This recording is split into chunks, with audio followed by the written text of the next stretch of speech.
বলছে ওয়াসিহাদাতা ক্বাবলা সাকামিরা, তোমার সুস্থতার কদর করো অসুস্থ হয়ে যাওয়ার আগে আগে। বিশ্বনবী সাল্লাল্লাহু আলাইহি ওয়াসাল্লাম তিনি বলছেন, তোমার আজ সুস্থ শরীর আছে, এই সুস্থ শরীরটা বেশি বেশি করে আল্লাহ পাক রব্বুল আলামিনের ইবাদত করো।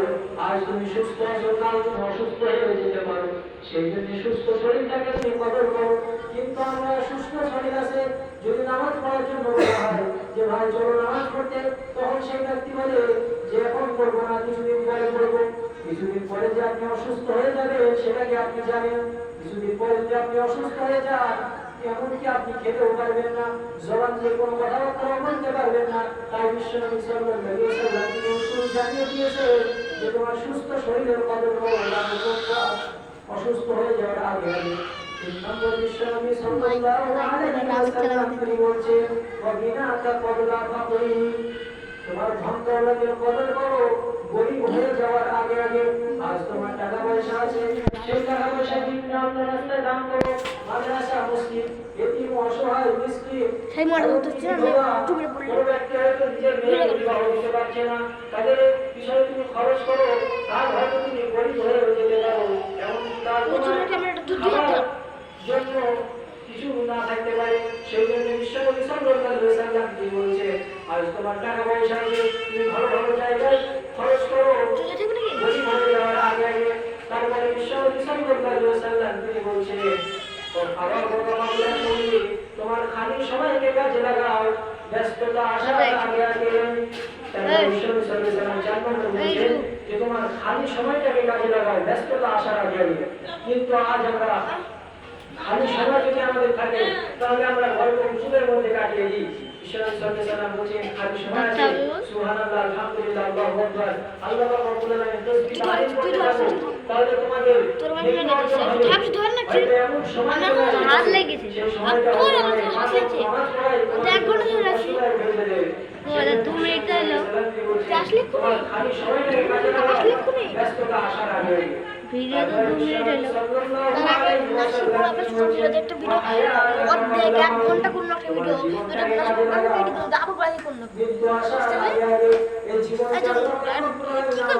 কি করেছে এটা না না কি যে এই জীবনটা আল্লাহ আমাদেরকে দিয়েছেন খুব গুরুত্বপূর্ণ জীবন। আর নিজের যে পয়সা আছে আর অর্থ আছে আর সময় হচ্ছে সময় আগে লাগছে আপনার কাছে সোনা হারিয়ে যায় না, সেই সোনাটা অর্জন করতে পারবেন, কিনতে পারবেন, কিন্তু আপনার জীবন থেকে যে মুহূর্তটা যে সময়টা চলে যাচ্ছে আপনি কোটি কোটি টাকা দিয়ে কিনতে পারবেন না। তাই আরবি প্রবাদ বাক্য যে সময় হচ্ছে সোনা আর থেকেও দামি। তাই বিশ্বনবী সাল্লাল্লাহু আলাইহি ওয়াসাল্লাম কি বলেছেন, তোমার জীবনটাকে কাজে লাগাও অনেক কুয়াশা আগে আগে।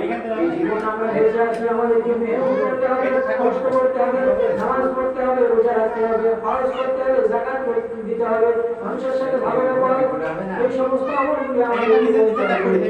মৃত্যুর পরে আর কোনো আমল করা যাবে না। কিন্তু হাদিসের মধ্যে বিশ্বনবী সাল্লাল্লাহু আলাইহি ওয়াসাল্লাম কি বলেছেন, মানুষ যখন মারা যায় তার সমস্ত আমলের দরজা বন্ধ হয়ে যায়, কিন্তু তিনটি আমল আছে, ওই আমলগুলো যদি বান্দা দুনিয়াতে সব क्या है ना धर रही आ धर तो ना और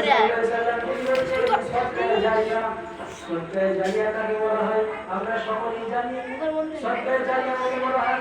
একটা মসজিদ তৈরি হচ্ছে, সেখানে আপনি 5 বস্তা সিমেন্ট দিয়ে দিলেন, একটা মসজিদ তৈরি হচ্ছে, সেখানে আপনি 1 কুইন্টাল সিমেন্ট দিয়ে দিলেন, তারপরে ধর না আমার ভালো লাগছে, সেখানে আপনি কিছু সিমেন্ট দিয়ে দিলেন, কিছু ইট দিয়ে দিলেন।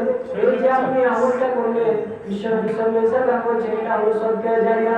আপনি দুনিয়াতে বেঁচে থেকে পড়ে গেলেন, মৃত্যুর পরেও আপনি কবরে শুয়ে থাকবেন।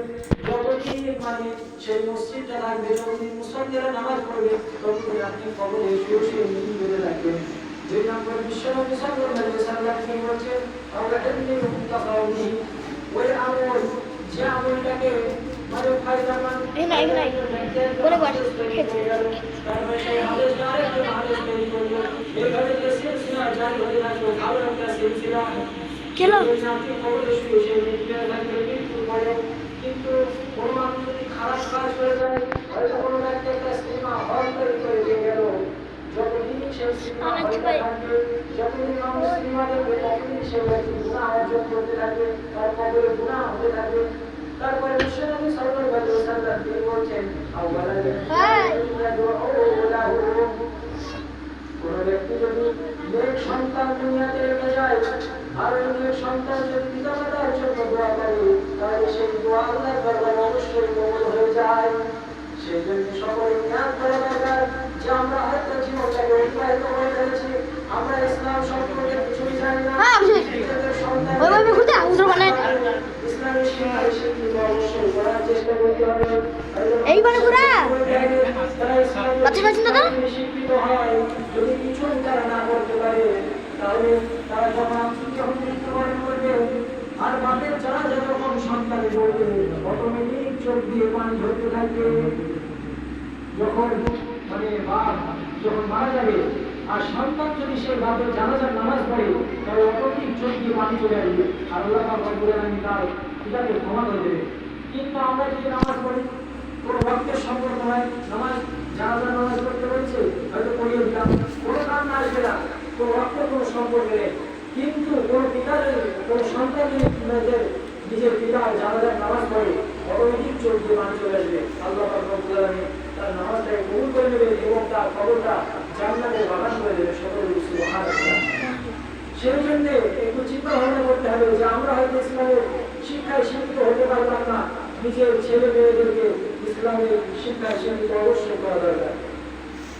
তারপরে আরেকটা হাদিস বিশ্বনবী সাল্লাল্লাহু আলাইহি ওয়াসাল্লাম তিনি বলছেন মানুষ যখন মারা যায় আল্লাহ পাক বিশ্বনবী সাল্লাল্লাহু আলাইহি ওয়াসাল্লাম বলছেন মানুষ যখন মারা গেল তখন তখন হয়ে গেল। এই হাদিস আপনারা সকলেই শুনেছেন, হাদিস কোরআনের কথা যতই বলবো তখনই বলবো। সেই জন্য বিশ্বনবী সাল্লাল্লাহু আলাইহি ওয়াসাল্লাম হাদিসের মধ্যে বলেছেন যখন মানুষ মারা যায়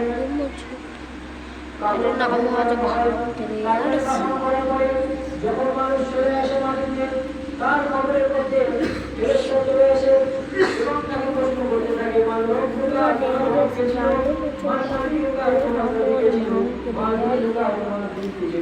সে ব্যক্তি যদি মুমিন হয় তোমার রব ছিল পবিত্র বান্দা হয় তাহলে আল্লাহ আমার রব ছিল একমাত্র আল্লাহ পাক রব্বুল আলামিন। দ্বিতীয় প্রশ্ন করা হবে